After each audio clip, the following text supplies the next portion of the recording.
Çështja kontratave një burimore ka qenë një shqetësim i vazhdueshëm,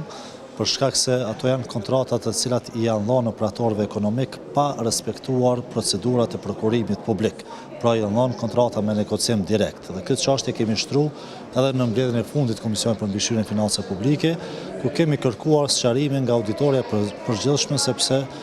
kjo problematik nuk është e shtjelluar më gjerësisht në raportin vjetor të auditimit.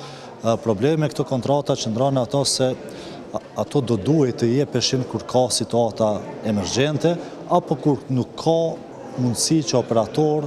të ndryshëm ekonomik t'i ofrojnë ato mallra dhe shërbime, por nuk mund të arsjetohen në rastet kur ka operator të ndryshëm që mund të ofertojnë dhe mund të konkurojnë për t'i ofruar ato mallra dhe shërbime. Një problem të ngjashëm e kishim edhe sot me projektligjin për lojrat mezetare, ku shihet që me këtë projektligj janë anashkaluar procedurat e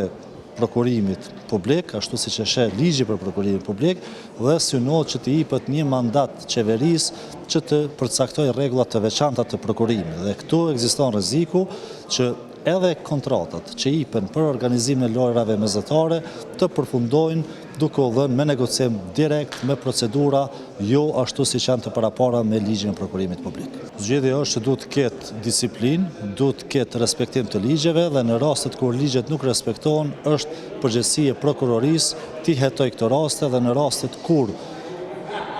identifikohen që ka pas shkelje të ligjeve, drejtësia duhet i trajtojë këto raste.